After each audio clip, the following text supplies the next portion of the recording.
কারোর জন্যই সহজ সিদ্ধান্ত নয় যে একটা মা তার দুটো ছোট ছোট সন্তানকে ছেড়ে রেখে আসবে।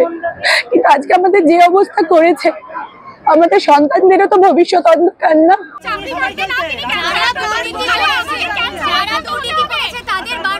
22 এপ্রিল কলকাতা হাইকোর্টের এসএসসি রায়ে চাকরি বাতিল হয় 25,753 জনের।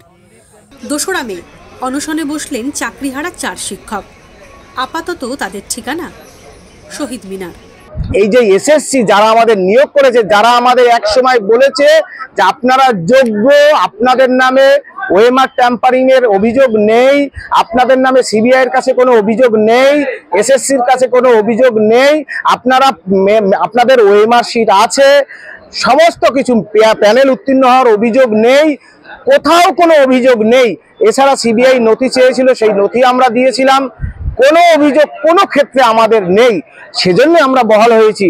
তা আমরা সেই এসএসসিকে বলছি অবিলম্বে আমাদের বিদ্যালয়ে পাঠান, বিদ্যালয় শিক্ষার স্বার্থে। একটা কথা বলি, এই সরকার কতটা মানে দূরভিসন্ধি এদের। এই যারা 5 বছরের অতিরিক্ত চাকরি হয়ে গেছে, আমাদের কিন্তু আজ পর্যন্ত আমাদের কিন্তু কনফার্মেশন দেয়নি। এটা লজ্জার।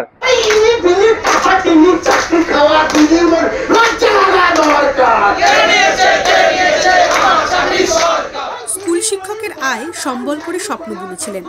দুর্নীতির ঠেলায় আদালতের এক রায়ে স্বপ্ন চুরমার, দিশেহারা জীবন। কারোর বাড়িতে একলা সন্তান, কেউ আবার লড়াইয়ে পাশে থাকতে স্ত্রীর জন্য জলের বোতল হাতে হাজির অনশন মঞ্চে। বাচ্চাদের বোঝানোটা সব থেকে কঠিন ছিল, কারণ ওরা তো বোঝে না। ওদের বললাম, আজ রোজই এখানে আসি প্রায়, কিন্তু রাতে ফিরবো না সেটা বলতে হলো, যে না ফিরলে ওরা যেন চিন্তা না করে, কষ্ট না পায়। ওদের সাথে আমি ফোনে কথা বলে নেব, ওরা যেন কষ্ট না পায়, এই অনেক বলে আসতে হলো, অনেক ভালোবেসে আদর করে রেখে ওদেরকে আসতে হলো। যখন এই অনশনের একটা সিদ্ধান্ত নেওয়া হচ্ছে, এবং আমি খুব মানে কি বলবো, লাকি বলবো যে আমার হাজবেন্ড এটাতে আমাকে সমর্থন করেছেন।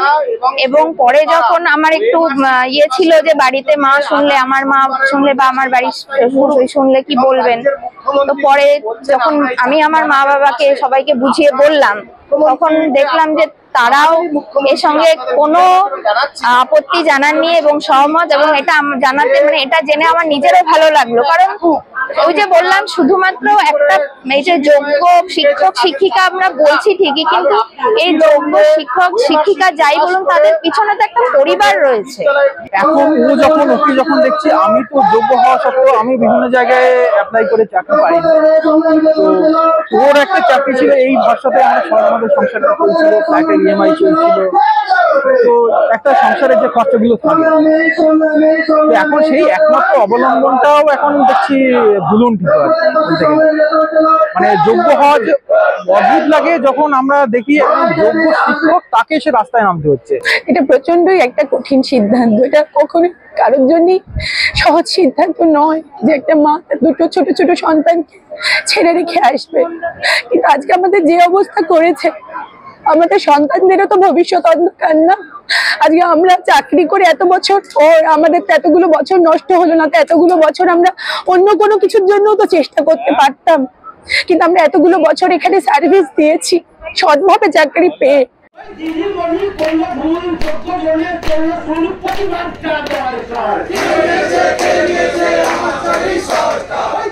হাইকোর্টের লড়াই, সুপ্রিম কোর্টের লড়াই সবটাই চলছে। মাও জানে যে আমার ছেলে লড়ছে, তারা কষ্ট পাচ্ছে। বাড়ির ছেলেটা অনশনে বসলো এই রোদে গরমের মধ্যে।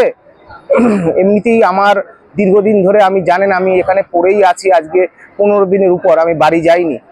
স্বাভাবিকভাবে খাওয়া দাওয়া আর একটু অনিয়ম তো এখানে থাকেই, সেই সব নিয়ে একটু উদ্বিগ্ন থাকে যে বাড়ির ছেলেটি অসুস্থ হয়ে যাবে, এই নিয়ে তারা একটু দুশ্চিন্তায় আছেন। সামনে অজানা ভবিষ্যৎ। চাকরিহারা শিক্ষক শিক্ষাকর্মী তাকিয়ে আছেন দেশের শীর্ষ আদালতের দিকে। এসএসসি এখনো যোগ্যদের তালিকা প্রকাশ করেনি। সেই তালিকা প্রকাশের দাবি তুলেছেন অনশনরত শিক্ষকেরা। স্কুল শিক্ষকের পেশার সঙ্গে জুড়ে থাকা সম্মান মুছেছে। রুটি রুজির ব্যবস্থা করবে কে? এই প্রশ্নই ঘুরপাক খাচ্ছে লুয়ের বাতাসে।